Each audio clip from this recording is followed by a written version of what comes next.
নমস্কাৰ। Ayatollah Ali খামেনিক হত্যা কৰা হ'ল ইজৰাইল আৰু আমেৰিকাৰ ভেৰোনে বাহিনীৰ দ্বাৰা। এই হত্যাকাণ্ডত আপুনি এইকাৰণে উৎফুল্লিত হৈছে কাৰণ আয়াতুল্লাহ আলী খামেনি কি আছিল? মুছলমান আছিল। ইৰাণত যি হত্যাযজ্ঞ আৰম্ভ কৰিছে এই হত্যাযজ্ঞত আপুনি এইকাৰণে উৎফুল্লিত আৰু আনন্দিত হৈছে কাৰণ সেইখন এখন মুছলমান প্ৰধান দেশ। আপুনি আয়াতুল্লাহ আলী খামেনিক এইকাৰণেই আপুনি সমৰ্থন আগবঢ়াইছে কাৰণ আয়াতুল্লাহ খামেনি এজন মুছলমান মানুহ। এই দুই শ্ৰেণী মানুহ সমগ্ৰ বিশ্বৰ কাৰণে একোটা বিষাক্ত পোক। এই দুই শ্ৰেণী মানুহৰ কাৰণে সমগ্ৰ বিশ্বতে সাম্প্ৰদায়িক বিবাস্প বিয়পাই পেলাই সহজতে সংঘৰ্ষ লগাবলৈ বহুত বেছি সুবিধা হয়। আৰু এক শ্ৰেণী মানুহ আছে যিয়ে নেকি একমাত্ৰ মানৱীয়তাৰ খাতিৰত ইৰাণক সমৰ্থন আগবঢ়াইছে আৰু তেওঁলোকে জানে যে আমেৰিকাৰ যিটো নেকি সাম্ৰাজ্যবাদী চৰিত্ৰ, এই সাম্ৰাজ্যবাদী চৰিত্ৰৰ একমাত্ৰ এটাই উদ্দেশ্য, সেইটো যে বিজনেছ আৰু তেওঁলোকৰ মুনাফা লাভ, তাৰ বাহিৰে বেলেগ একো হ'ব নোৱাৰে। যেতিয়ালৈকে আমেৰিকা বৰ্তি থাকিব তেতিয়ালৈকে সমগ্ৰ বিশ্বতে এই বিশ্ব শান্তিৰ গোটেই ধাৰণাটো এটা ভণ্ডামী আৰু এটা কৌতুকৰ বাহিৰে বেলেগ একো হ'ব নোৱাৰে।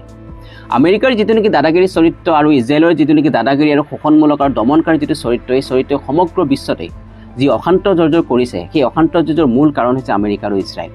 যেতিয়া পেলেষ্টাইনত হাজাৰ হাজাৰ শিশুক হত্যা কৰা হ'ল, যেতিয়া পেলেষ্টাইনত হাজাৰ হাজাৰ মানুহক হত্যা কৰা হ'ল, সেইকাৰণে আপুনি সমৰ্থন আগবঢ়াইছিলে ইজৰাইলক কাৰণ পেলেষ্টাইন এখন মুছলমান দেশ।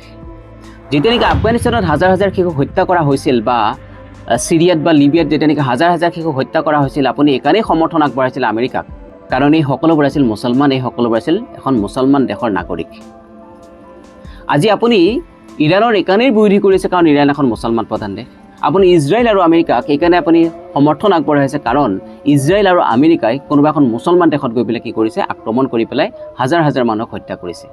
এই যি চৰিত্ৰ, এই চৰিত্ৰৰ ব্যক্তিসকল কেতিয়াও সমাজৰ একো একোটা সম্পদ হ'ব নোৱাৰে, কেতিয়াও এটা বিশ্বৰ সম্পদ হ'ব নোৱাৰে।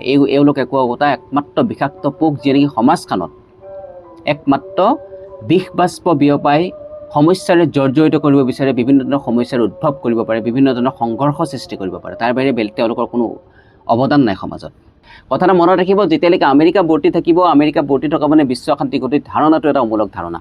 অন্তত মানৱীয়তাৰ খাতিৰত আপুনি সমৰ্থন আগবঢ়াওক একমাত্ৰ মানুহৰ পক্ষে, সেইখন ইৰেছপেক্টিভ অফ ৰিলিজনছ, যি ধৰ্মৰে মানুহ নহওক কিয়, যি ধৰ্মই নহওক কিয়, একমাত্ৰ সত্যৰ পথত থাকক।